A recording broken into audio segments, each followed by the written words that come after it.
This is Los Angeles. Our Lady, the Queen of the Angels, as the Spaniards named her. The fastest growing city in the nation.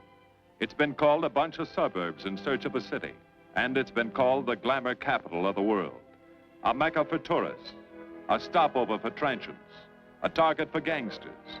A haven for those fleeing from winter. A home for the hard-working. It is a city holding the hopes and dreams of over 2 million people. It sprawls out horizontally over 452 square miles of valleys and upland, of foothills and beaches. Because of that vast area, and because of a population made up of people from every state in the Union, Los Angeles is the largest police beat in the country, and one of the toughest. We're going to take you into the city hall where police headquarters are located. Here in communications are the ears and voice of the police. The lights on the complaint board flash 24 hours a day. Citizens reporting a prowler, a lost child, a man molesting a woman, an auto accident, a wild party. Spend an hour or two here and you will think the whole city has gone berserk. Minute by minute, the orders go out to the radio cars in the far-flung divisions. Watts and Wilshire and West Los Angeles. Hollywood and Hollenbeck Heights in North Hollywood. The work of the police, like that of woman, is never done. This is the case history of a killer, taken from the files of the Detective Division. The facts are told here as they happen.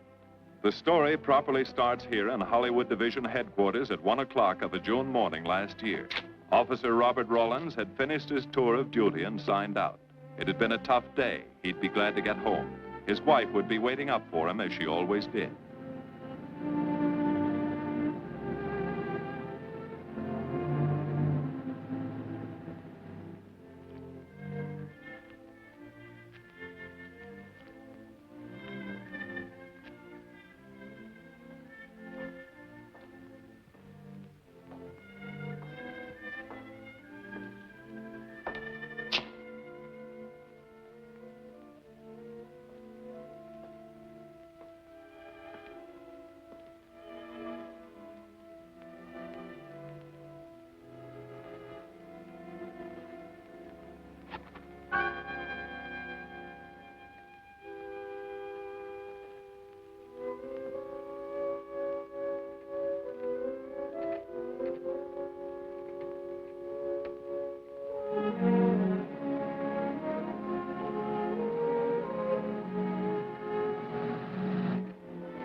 Hey, fella. Come here. What were you doing back at that radio shop? Just looking. I was on my way home. Live around here? Yeah, a couple blocks down. Let me see some identification. Sure. Yeah, I guess I forgot my wallet. Look, lad, I've got to see some identification. How about my Army discharge? I got it right here.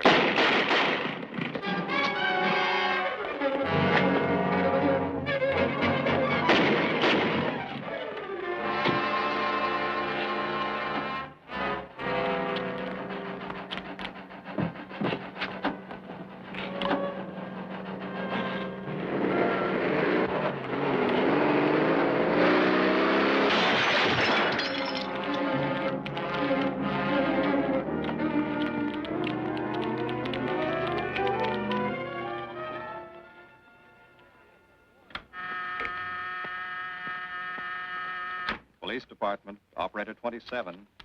I want to report the shooting of a policeman. Hold on, please. Give me that again, please. I'm calling to report the shooting of a policeman. What's the address? 5057 State Street, just west of Santa Monica. Just a minute. Receiving hospital. Operator 2. Operator 27, 5057 State Street, 5057 State Street. An officer has been shot. Send an ambulance. All units in the vicinity of State Street, Santa Monica Boulevard. Proceed at once to 5057 State Street, 5057 State Street. An officer shot. Code 3.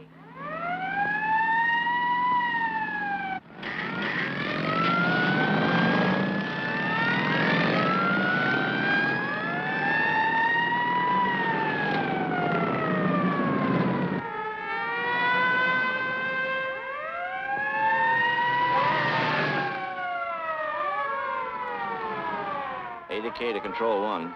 Control 1 to 80K. Go ahead. This is Breen. Instruct homicide to throw out a dragnet and pick up all suspicious characters in the area of the shooting.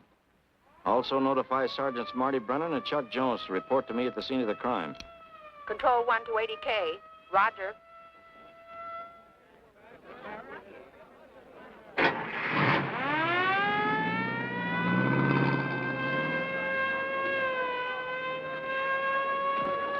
I see. Well, what have you got so far? Well, not much, Captain Breen. A couple of cartridge cases. Oh, Marty, Chuck. Hi, Cap. Eyewitnesses? Who was first on the scene, reported it? I was. I live here. I'm a light sleeper, but my hearing is good. And my Did cat... the officer say anything before he collapsed? Yeah, he gave All a description of the fella.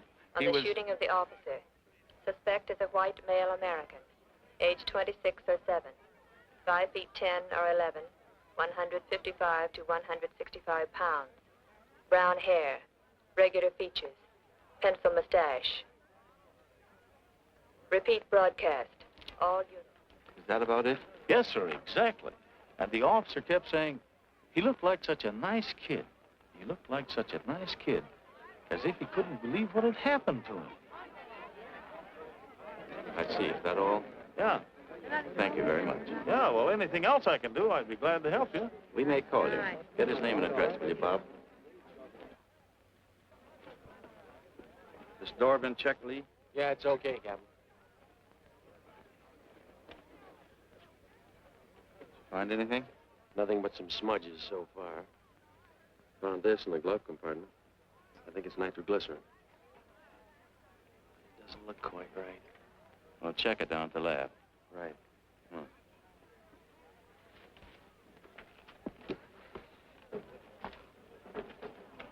Open this up, Joe.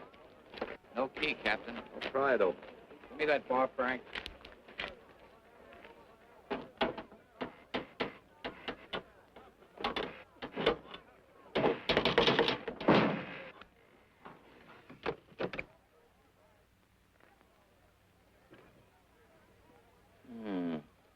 Regular arsenal. Yeah, get a load of that. What is it? I don't know. It looks like some kind of an electrical device. United States Navy. It's either stolen or war surplus. Send all this stuff down to the lab and check the serial number on that Navy equipment. Yes, sir. Captain Breen. We found these in the weeds over by the radio store. What do you got? A pair of cloth gloves, Captain. Well, he thought of everything, didn't he? All right, give them to one of the technicians. Yes, sir. Marty, you and Chuck come along with me. Let's go downtown and see what they picked up in the dragnet. Right.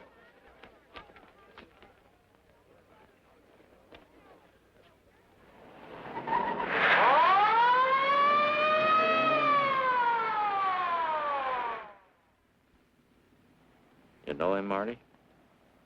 Yeah. I know his wife, too. Ever since high school. Captain, I wish you'd let Chuck and me handle this case. All right. I don't want any dead heroes. I just want the man who shot Rawlins. The suspects began to arrive at headquarters in droves. The police tossed every motel and hotel and many private homes in a 4-square-mile area around the scene of the shooting. Every available radio car and patrolman and detective was out on the dragnet. The strings were being drawn tighter and tighter. Many a man returning from a date or a late party or a poker game surprisingly found himself in a squad car, its siren screaming as it brought him to the detective bureau. The dragnet gathered in some strange fish, and many ordinary ones. All the rest of that night, the detectives probed, needled, questioned, quizzed. Everything was checked. Fingerprints, names, addresses, stories. Every fish in the net was examined. Most of them thrown back into the sea, not worth keeping. Except a few parole violators and slightly shady characters whose stories needed a lot of verifying. I wasn't prowling no cars. Just taking a walk, you know, getting in condition. You were running when the radio car picked you up. Yeah? Maybe that's why the guys call me Punchy. He's got a point there. 2 felony convictions, no warrant, no warrant. He's on parole. Book him, violation of parole. Let's have the next one, Joe. What were you doing in that vacant lot? The vacant lot. Lot? What were you doing in it at that time of night? Niệm mỗi mình cũng cho lo ngồi ngồi hữu nội là ngồi ấy 30 cái nền bị luật với lại của ngồi sinh thành nghĩa ngồi thành ca giờ ngồi từ lừa đầu sang gì. You say your name is Ralph Henderson. So what? Well, you know, it's a funny thing, Ralph. There's a guy around this town that's been wearing your fingerprints. Only his name is Pete Hannon. Okay. So I'm dead. So what's one more confession in my life? Now you're talking, Hannon. Okay, Andy. Oh, Harry. What have we got here? Oh, some robbery suspects. Candidates for San Quentin. Handsome here is the big shot. He runs the outfit. Have a gander at his record. Car theft, escape from reform school, robbery, assault with a deadly weapon. Not bad. Look at the heater we found on him. German Luger, fully loaded. Redhead here tried to carve up one of the arresting officers with this pretty toy. Nice boys. By dawn, many minor wrongdoings had been uncovered, and a few incipient felonies. The checking of the suspects had been thorough, painstaking, and tedious. But all the work was for nothing. The man who had shot Officer Rollins was not among them. He remained no more than a description, a shadow of a man, mysterious, elusive, deadly, hidden away somewhere in the vast city. As for Rollins himself, he couldn't help. He was in a coma at receiving hospital. Mrs. Rollins waited out the long, tense hours while her husband fought to live. Many another officer's wife had so waited. Many another will. The word came shortly after sunup.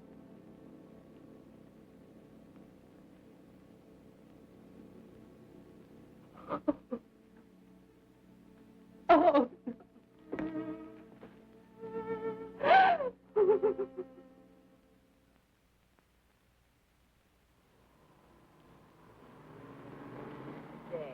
A white male American, 26 or 7, 5 feet 10 or 11, 155 to 165 pounds, brown hair, regular features, pencil mustache. This was no frightened fugitive. What went on in his mind? Why had he set his hand against his fellow men, taken the life of another, of a stranger, of a man who was merely doing his duty? He must have some plan, some goal that called for sudden death to anyone who got in his way.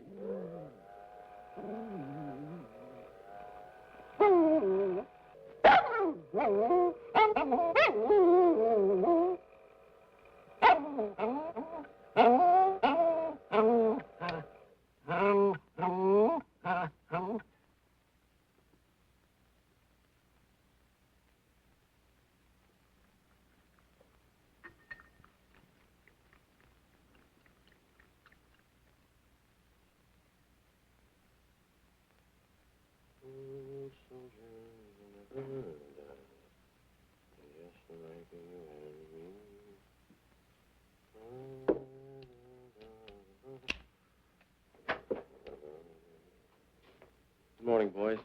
Morning, Lee. Hi, Professor. Well, I thought this was safe cracker soup. You gonna drink it, I hope? I'm really a nice guy. Stick around. I'll prove it. Come over here.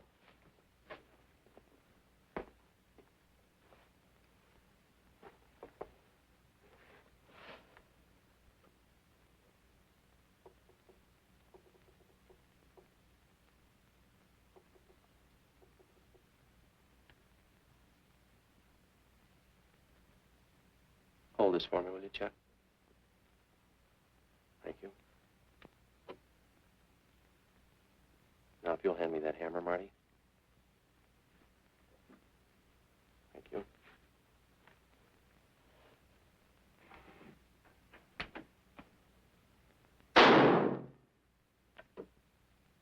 Yeah. Nitroglycerin. I didn't ask for a collection of fingers, just fingerprints. All those nice fingerprints on the car belong to the man it was stolen from, Cap. Nothing on the guns or picklocks? Not even an interesting smudge. The gloves? Common type, worn by undertakers.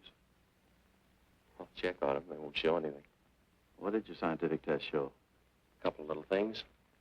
Tool identification on these picklocks. I got one under the scope. You want to take a look? Yeah.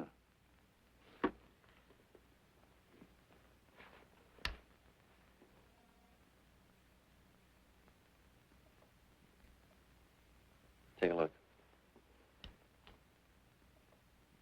I see. Well, it seems to tie the tool up with the lock. Now, if that microscope could only tell us who did it. I'm working on that. No, only an amateur would carry that liquid dynamite in a car. This boy's no amateur. Took the precaution of desensitizing it so it'll take normal shock. Took a lot of other precautions, too. No fingerprints, no identification, nothing definite. Except he's scientific. Knows electricity. Is inventive. Yeah. I'm happy on the trigger. This is Captain Breen. Get me Captain Stevens a burglary, will you? I hate to disappoint you, Lee, but I think you've come up with something. Hello, Steve. How are you? Did your daughter's marriage come off all right? Good. Look, Steve, on those burglaries of electrical equipment lately, were there any where picklocks were used to gain entry? Good. Well, let me know if there's another report of one, will you? I've got an idea the Rawlins killer may be tied in with those. Fine. And give my regards to the newlyweds, too. So long, Steve. Well, what are you waiting for? You've got a job, haven't you? Get going. Yeah, let's go, Junior. Hold this for me, will you, Lee? Thanks. And so, with no fingerprints and only a vague description to go by, Sergeant Brennan turned to the modus operandi file. A criminal, like any human being, has his own habit patterns, unconscious traits that can lead to his downfall.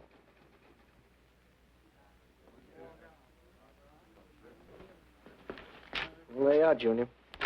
List of burglars who use picklocks for entry. Oh, great. This narrows it down to just a couple of hundred suspects in this area. Give me a match, will you? That may not be so bad. This guy's improved on the system. Maybe he's left his trademark on some other job. Well, here we go, legging it all over town, asking a million questions. What you paid for, isn't it? Am I paid to associate with you, too, Junior? You could do worse. Not this year. Come on.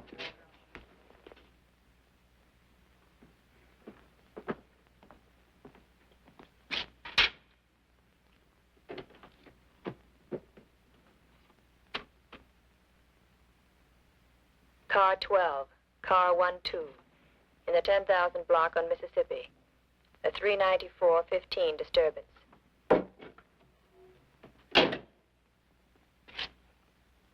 Car 80K, code 1.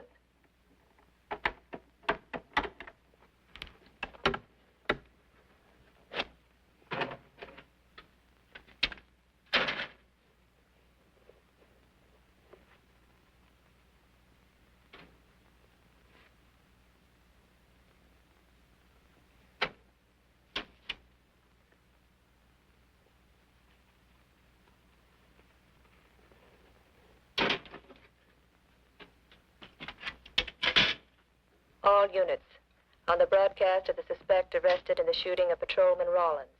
Cancel the cancellation. Suspect released from custody.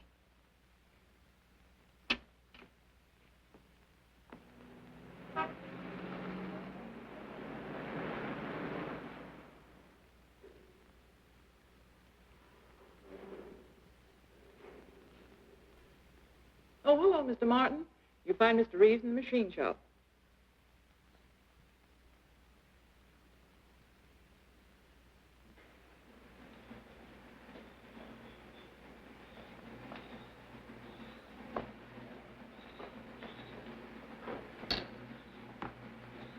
Hello, Roy. Glad to see you. How are you, Mr. Reeves? Hi. I was hoping you'd drop in. I wanted to thank you for showing us how to handle that repair job. Helped a lot.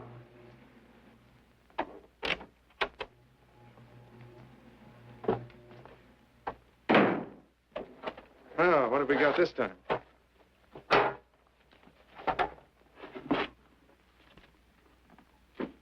Silograph.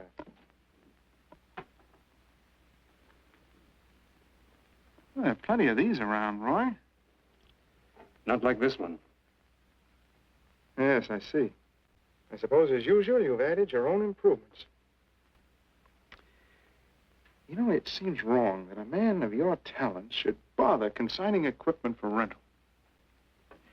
I'd like to see you devote yourself entirely to experimental electronics. It'll come one day. I'll have a place like this. Well, why wait? I've got a pretty good setup here. You'd have modern equipment to work with, a lab, and my confidence. Thanks, Mr. Reeves. I have other plans. But, Roy, you can't tell where it'll lead. Might even work your way around to a percentage of the business. I like it this way. You just rent out my equipment. All right. All right. But if you should change your mind... I'm not likely to change my mind. I suppose you want me to set this up for rental, too. Mr. Reeves, you've already got 5 pieces of my equipment. And you'd like to know what results I've had from the rental so far, Well, I can't say as I blame you. I think you'll find this satisfactory. Satisfactory. Goodbye, Mr. Reeves. And you'll come back again soon, won't you? Sure. Oh, incidentally, how's that television projector coming along? The one you said would reflect a 12-foot image. Still working on it. I just wanted you to know I've already set up a rental on it. In fact, I think they'd like to buy. It'll come pretty high. Oh, money's no consideration with this customer.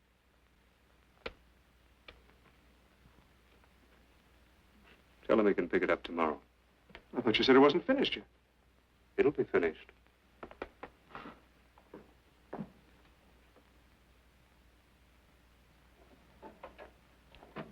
It uses an image fixer and then projects by ordinary incandescence. Roy, this is the best television projector I've ever seen. Let's hope that your customer thinks so. He will. Yes? Send him right in, Charlotte. There, you see, our customer is here, begging for the privilege of buying. Better be running along. I'm not much good at business. Oh, but Roy, he'll want to congratulate you. Just see that the price is right. All right, Roy. I'll get you a good deal. So long. See you.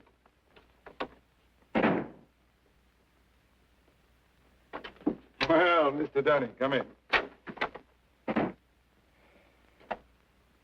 Isn't it a beauty?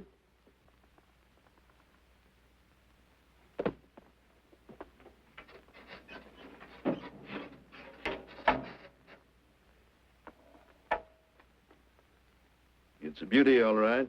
You like it? I certainly do like it. You see, it's mine. What do you mean? Let me have the police. I built it. Spent years on it. Oh, you must be crazy. Roy built this machine himself. Your friend's a crook, Paul. You've been taken in. Hello? Give me the burglary detail. Dear Jim, regarding your inquiry on a .38 caliber Smith & Wesson revolver, serial... Oh, come in, boys. Burglary detail just sent this report through. There's a man named Dunning reports tracing a stolen television projector to the Reeves Electronics Lab. Think it's a tie with the Rawlins case? Well, take a look at this fellow Reeves and see what gives. I'll notify burglary we're following up on it. Right. Come on, Junior. What else did he place with you for rental? Oh, a number of things. All war surplus that he bought on his veterans rating. Oh, is this more of his equipment? Yes. Yes, he left it here on consignment. I'm sure that Roy can explain everything. Well, maybe he can, Mr. Reeves, if you'll tell us where he lives. But I don't know. Mr. Martin's on the phone, sir. I'd better talk to him. I think so, Mr. Reeves. I'll take it in the superintendent's office.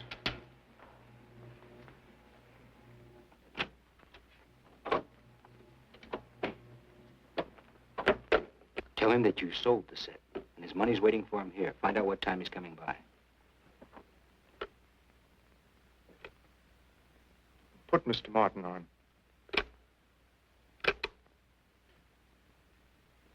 Hello, Roy?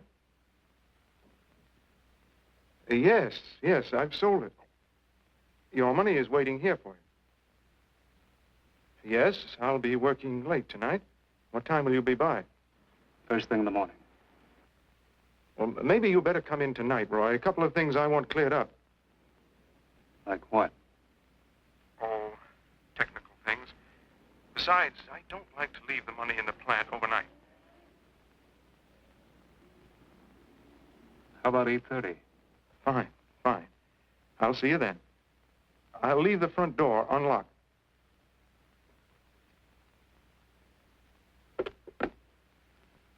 You'll be here at 8:30.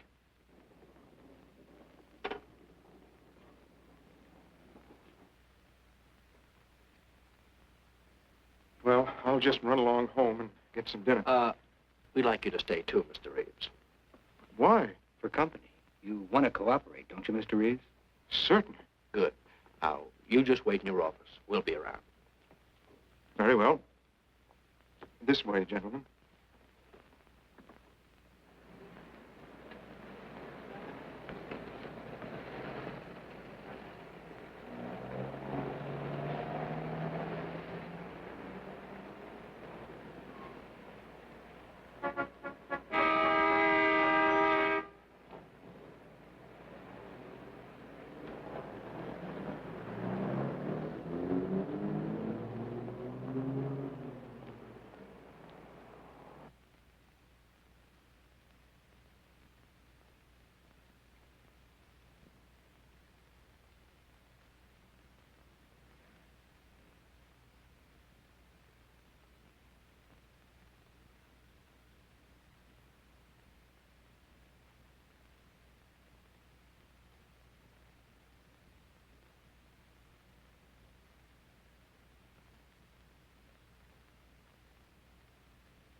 Reeves. Is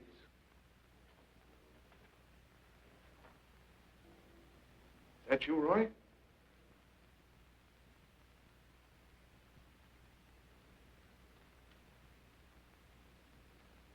Go outside and block that alley door.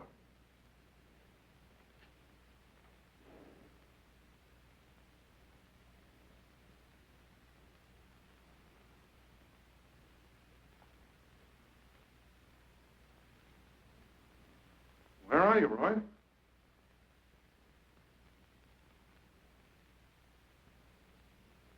Who's in here? No one. I'm alone.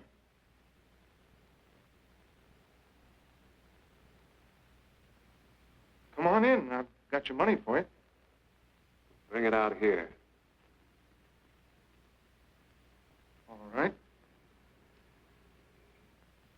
Just a minute.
No. None of them even looks like Roy Martin. He had such a fine face. Didn't keep him from carrying a gun. Or didn't you know that? No, I didn't. I told you all I know, all he ever told me. What about his friends? Didn't he have a girl? No, I don't think so. He had no interest in anything but electronics. Where'd he pick up the subject? Books, magazines. Mostly from the Signal Corps. He was attached to a radar unit. Get a teletype off to the War Department. That might help.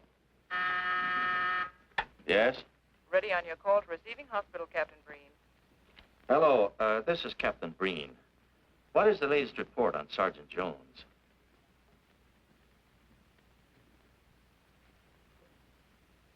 I see. Well, let me know if there's any change, will you? Thanks. Chuck's in pretty bad shape, Marty. He's paralyzed. May never walk again.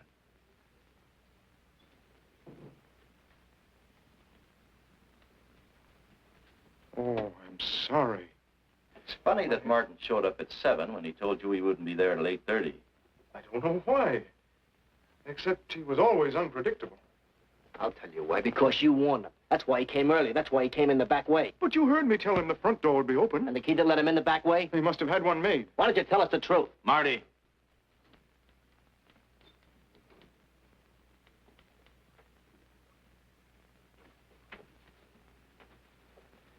Now, look, Paul. You can make it a lot easier for us to believe your story if you'll just give us some facts. Something that might help us. I told you all I know.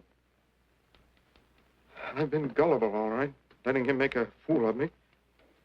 But I'd do anything to make up for what he did to Detective Jones.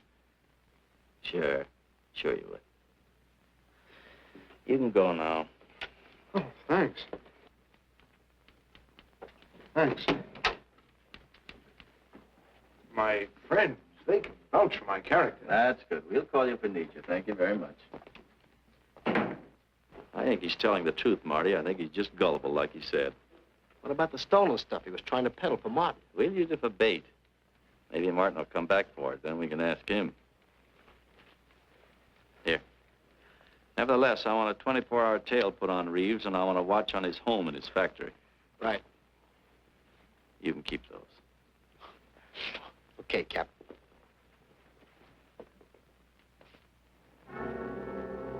And now the killer changed his tactics, his modus operandi.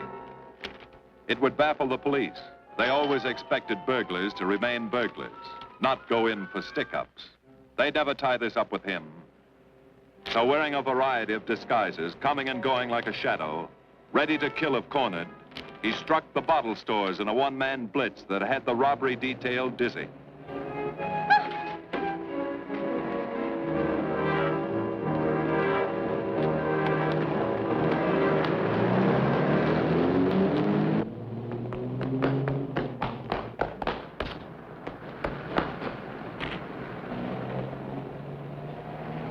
The killer, always resourceful, always thinking along lines that would baffle his hunters, had discovered an ideal avenue of escape. Under Los Angeles is a vast and intricate system of huge storm drains built to siphon off the flash floods of the rainy season. Many of the tunnels are large enough for 2 cars to drive abreast. Here were 700 miles of hidden highways, ideal for the use of someone who needed to hurry from place to place without being seen. Ideal as a hiding place for guns and supplies in case of emergency. What is it, Lee? Well, the reason I asked you to come over is I think I've hit on something. An identification? No, not quite, but a tie-up. Now, These are the shells from the gun that killed Rawlins. These were fired in the liquor store holdup in which the bandit got away. And these were fired at Chuck. Now, as you know, every ejector, even in guns of the same model and caliber, is different. Each one leaves its own markings on the cartridge casing. Now, look at these fine striations. This deep gouge. The same on all three.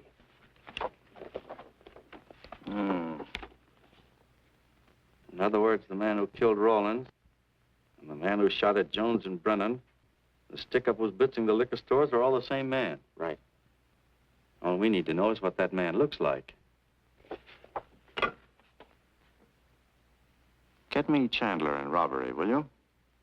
I've got an idea about that. Also, it'll give us a chance to see if Reeves is on the level with us. Steve, Breen, about those blitz holdups you're on. Round up all the victims and have them down here tonight, will you? Oh, it's just a little scheme. Thanks, Steve. That's good. Now, I'll sketch another one of the same type, only this time thin it out a little, huh? All right. Hi, Lee. How's it coming? Be ready for tonight? We'll be ready. Think it'll work? It should. When'd you get the idea? From a kidnapping case in Chicago. But I thought these slides might be an improvement over the method they used. Could be. Captain thinks so. Good evening, ladies and gentlemen. May I have your attention for a moment, please? You've all been asked to sit in on a little experiment tonight. We're going to try to build a picture of a face. A face of a man who's cunning, resourceful, and deadly. He's a man who killed a police officer. Now, some of you he held up at the point of a gun. You may have seen his face, remembered something about it. And we want you to tell us exactly what you remembered. Whether it's his hair, eyes, nose, or mouth.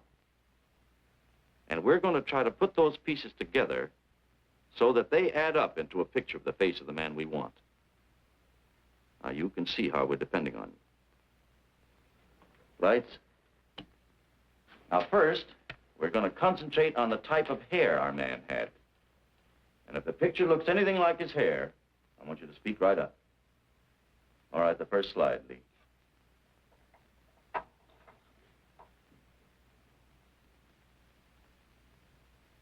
His hair had waves in it, well-groomed. That's the idea, Miss Smith.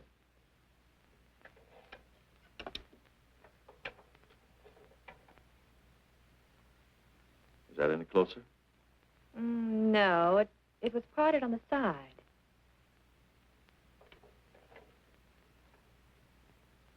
Oh, that's more like it, except it was thicker.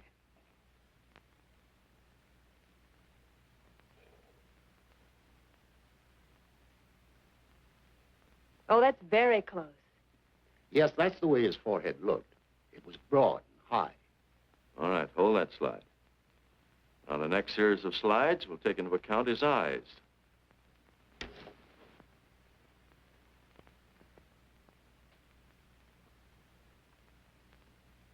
Oh, 1 minute, please. Wait, 1 minute. His eyes were a little like that. Maybe a little smaller, like beads. Go on, Lee.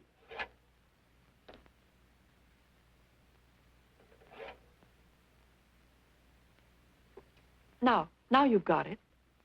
Now, hold that slide, Lee. Anyone else?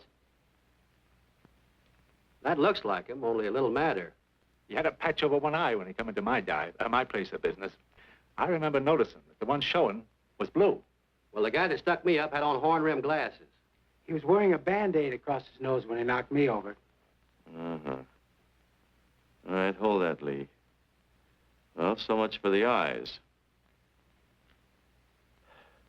Go ahead.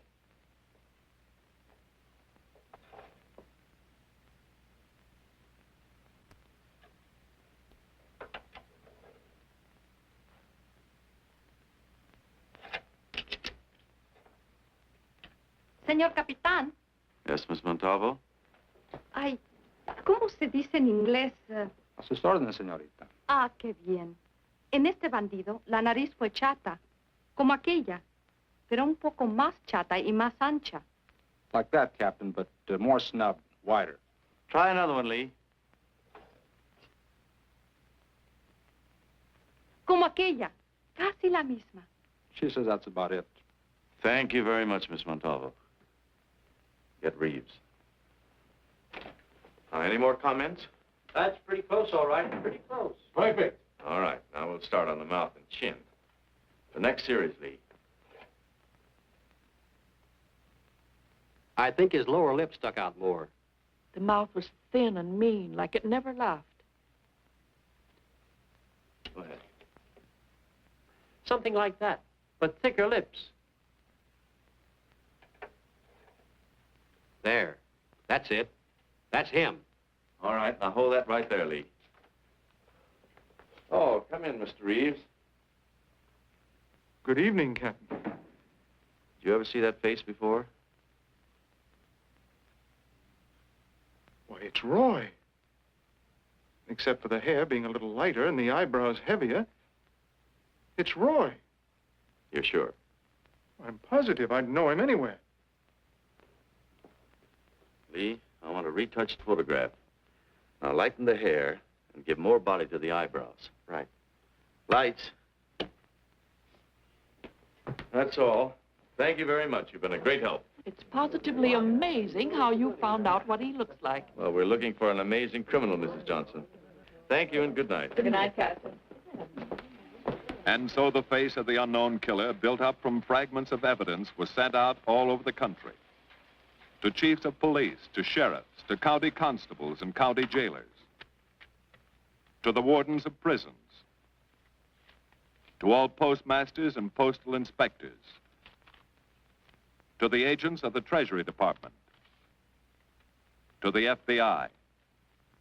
They showed that picture to the inmates of jails and prisons, to men with a wide acquaintance among the cat burglars and the violence boys. Informers and con men and sharpshooters were quizzed, those on the fringe of crime and those deep in the rackets. Many wanted to help. Nobody could. No one in the underworld recognized that mysterious face.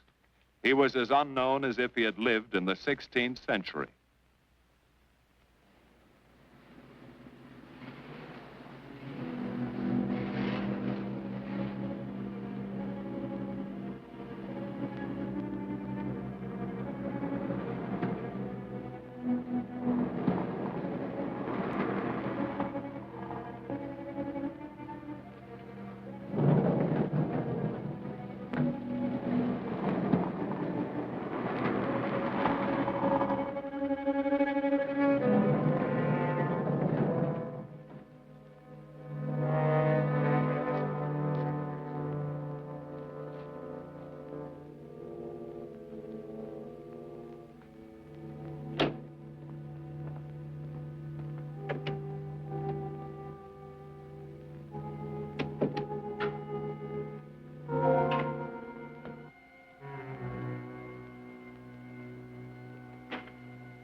Reeves.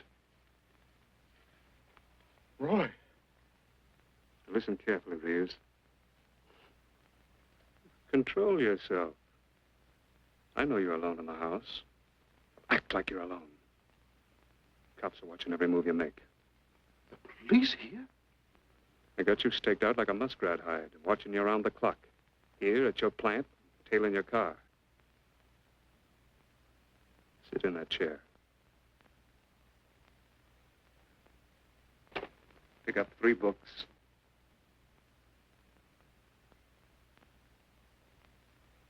Don't look up and don't answer me. All right. But glance at the books.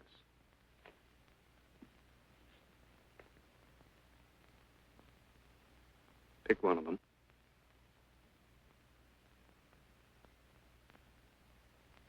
Okay. Now, that's the book you want to read before you go to bed. Now, get up and turn off the lamp.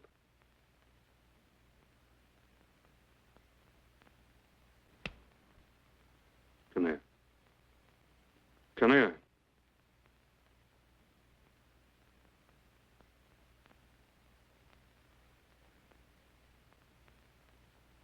Go in the den.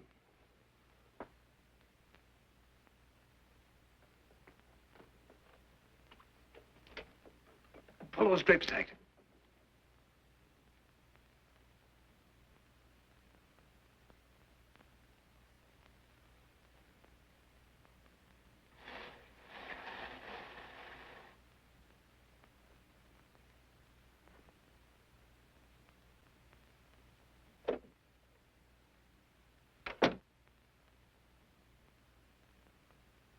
Now get away from him.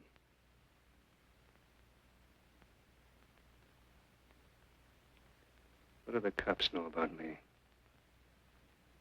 Not very much, Roy. No fingerprints. They haven't even got a picture of you. They're trying to make one.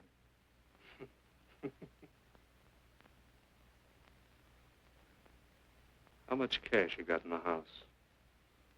None. I never keep any cash in the house. It isn't good business. I suppose you think it was good business letting me walk into that trap. No, Roy, no. Don't do anything you'll regret. Now, listen to me. It isn't too late. Give yourself up. Come to your senses before you kill someone else.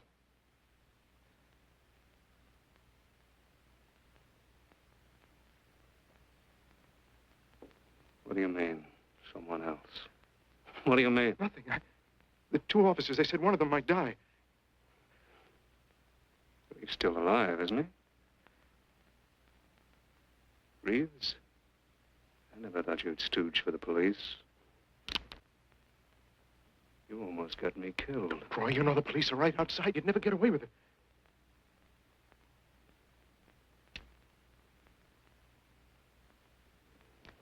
That's right. Now you're being sensible.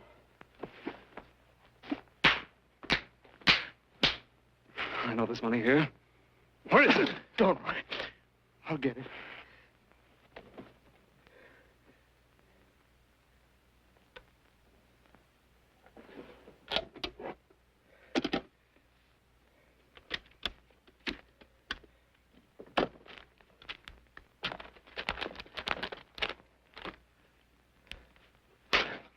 It's not enough. Stuff you got in mind is worth thousands. I'll get more. Get it. Keep it handy. I'll be back next week, next month. But get it and have it ready. Just give me time.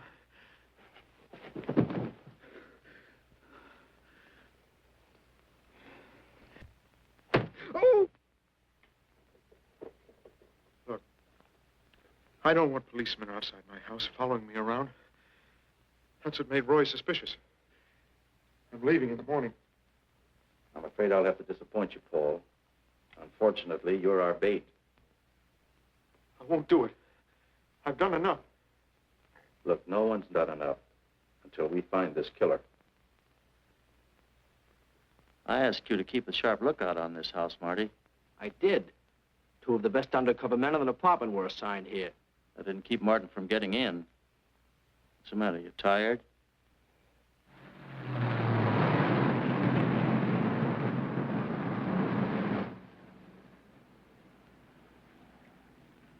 You got any idea how long you've been on this case, Marty?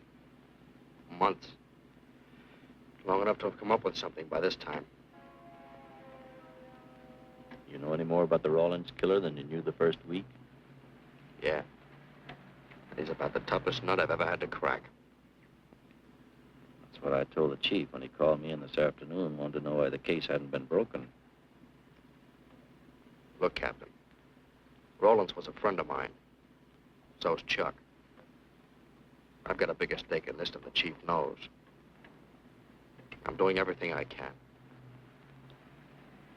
Oh, I'm afraid it's not enough, Marty. Maybe you're too close to it to see it clearly. Maybe it needs a fresh team, a new viewpoint. I think you better take a couple of weeks off, Marty. Starting tomorrow. Anything you say, Captain.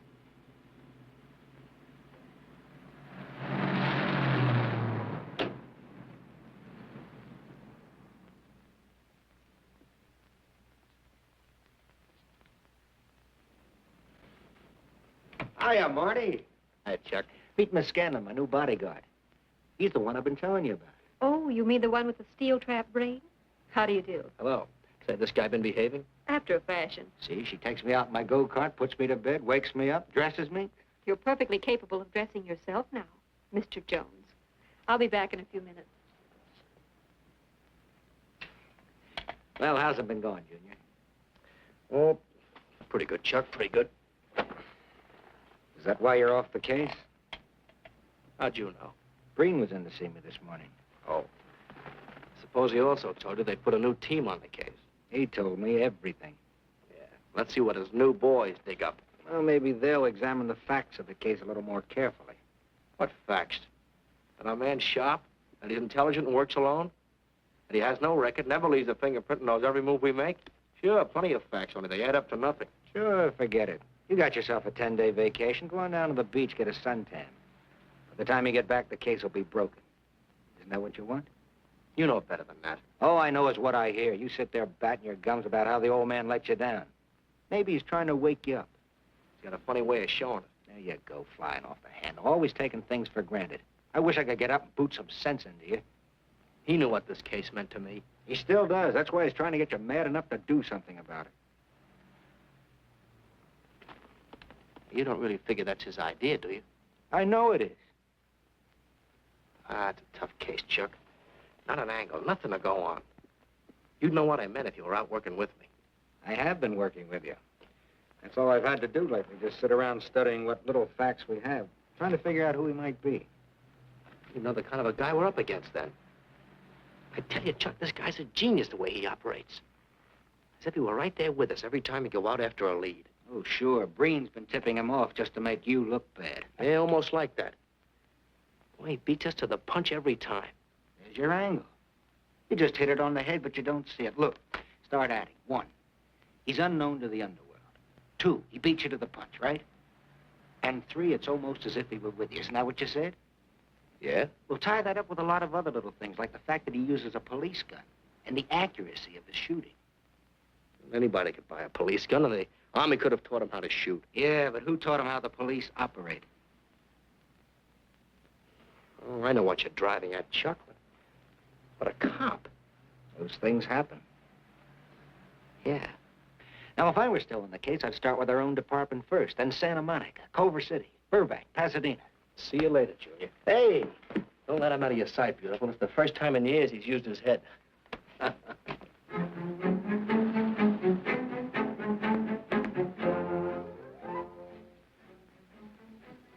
But you get a print of every mug we take. We always send L.A. a copy, Sergeant. It's personnel photos I want. You mean of our boys?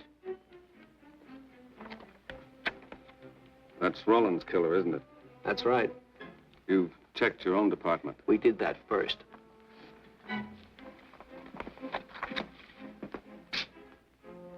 And so the tedious quest went on. Sergeant Brennan wore out his shoes and his patience, going from police station to police station, checking photos until his eyes were blurry. For police work is not all glamour and excitement and glory. There are days and days of routine, of tedious probing, of tireless searching, fruitless days, days when nothing goes right, when it seems as if no one could ever think his way through the maze of baffling trails a criminal leaves. But the answer to that is persistence, and the hope that sooner or later something will turn up, some tiny lead that can grow into a warm trail and point to the cracking of a tough case.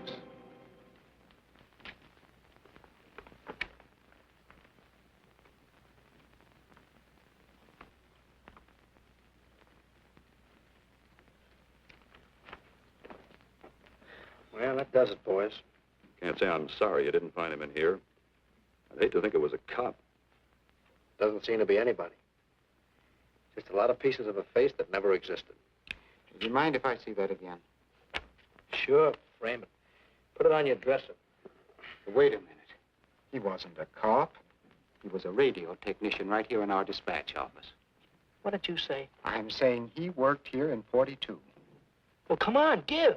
I remember the kid well. He was sort of strange, never bothered with anyone in the department, just kept to himself. But he was in line for promotion when he was drafted. Where was he living at the time? I don't remember. Try the dead files. He never asked for his job back after the war. I remember writing to him about it, though. He was an excellent worker. Oh, yeah, here we are. Yeah, this is it. Took a while before he answered, but like he says in the letter, he wasn't interested.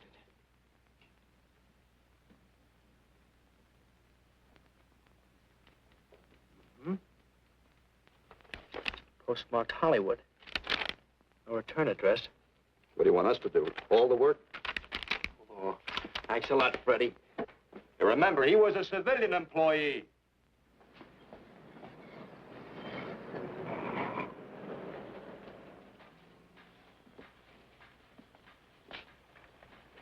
Well, how about it? Anybody recognize him?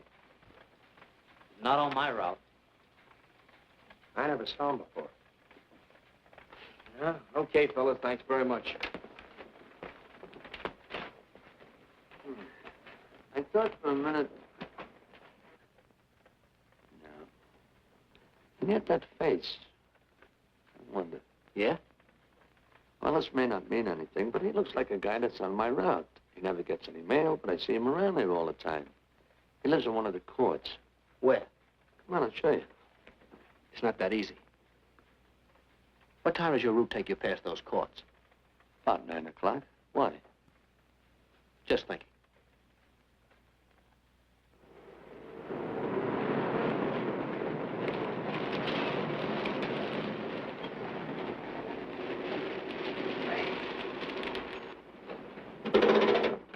You got any chocolate milk?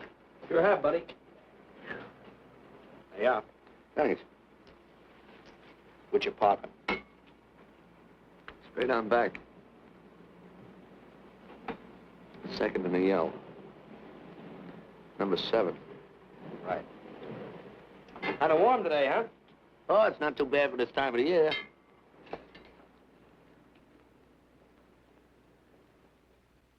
Good morning.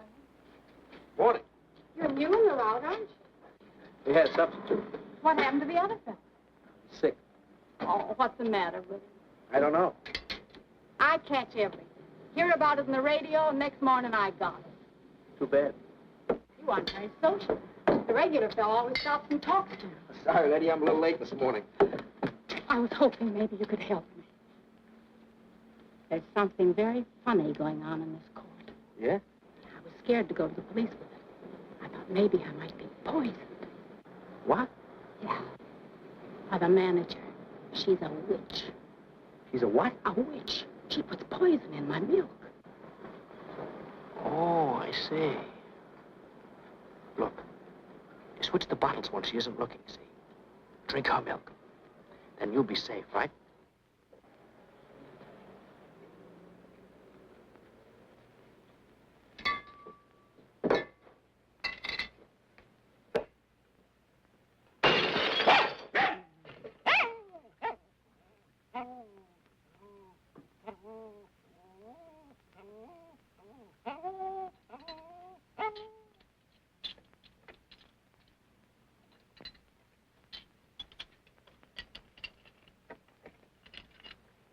Why, I had a little accident.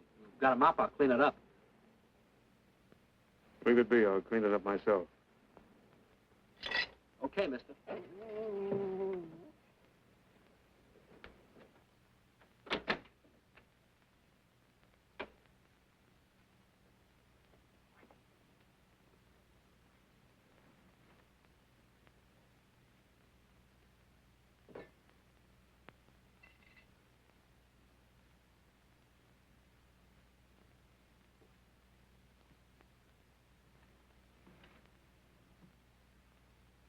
The place is called Bellevue Court. I drew this from memory, but it's pretty close. That's where he's hiding out, right there. You sure he's our man, Marty? Captain, I couldn't go wrong on that face. He's our man.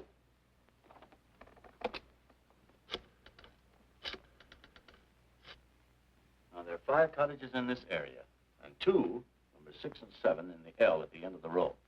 Our man lives in number 7. This building department plan will show you the whole layout. It's bounded on 3 sides by Fuller, Santa Monica, and Poinsettia. Now, the court is partly surrounded by a high wall. Breen, homicide. Good, you keep your eyes open until we get there. Morgan has just gone into his bungalow alone. Any questions? All right, you all have your instructions. Let's go.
We're out on time.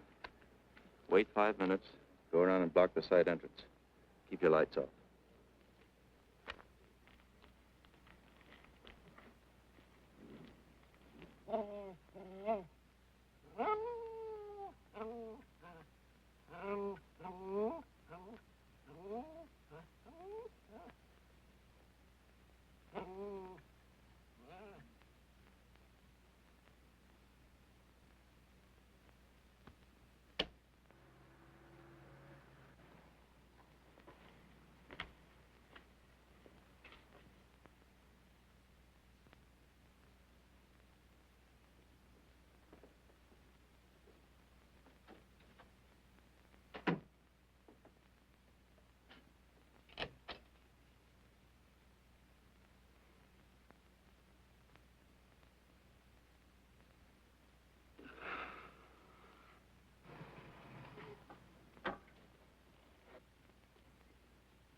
He's loose.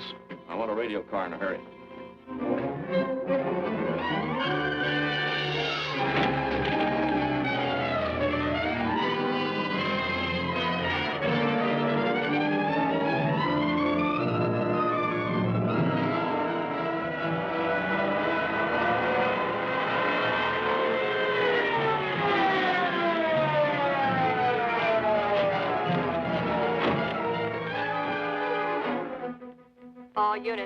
All units in the vicinity of Santa Monica and Fuller. The murder suspect in the Rollins killing is at large.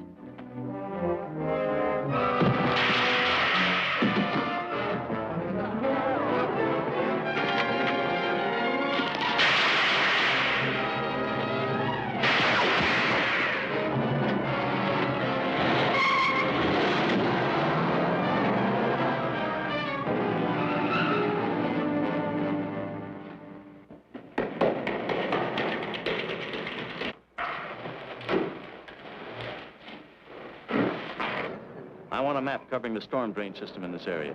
Get it and meet me at Venice and Garfield. Jones, Miller, you stay here in case he comes up for air. I want a man at every other drain entrance along this line. He's got to come up somewhere. Come on, Marty. You're driving.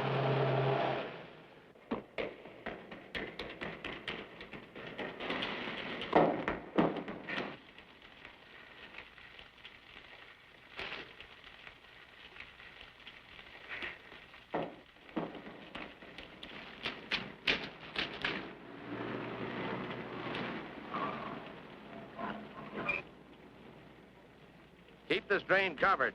It's liable to pop out anywhere.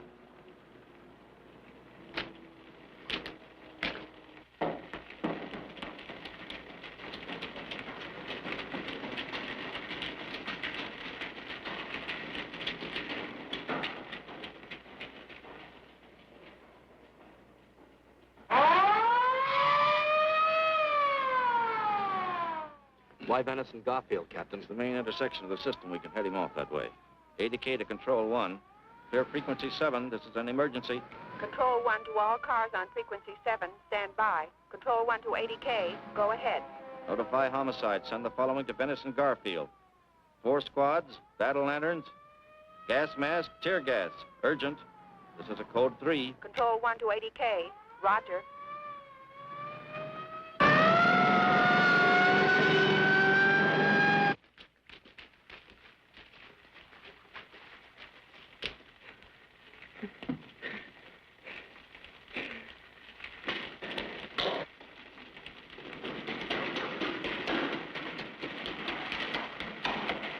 And he'll probably head down this main drain to where it comes out at the Rio Hondo.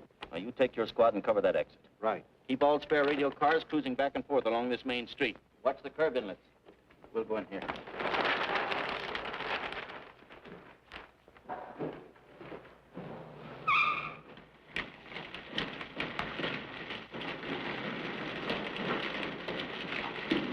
Any sign of him?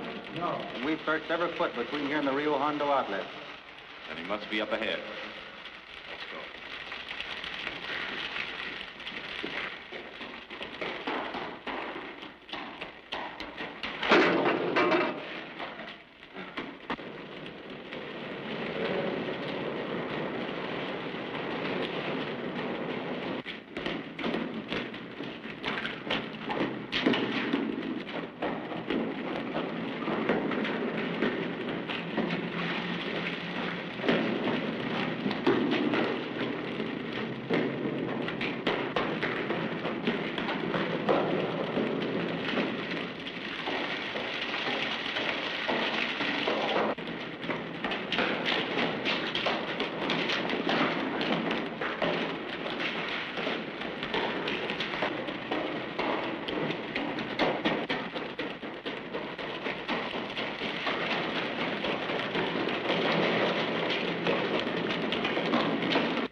Gas gun.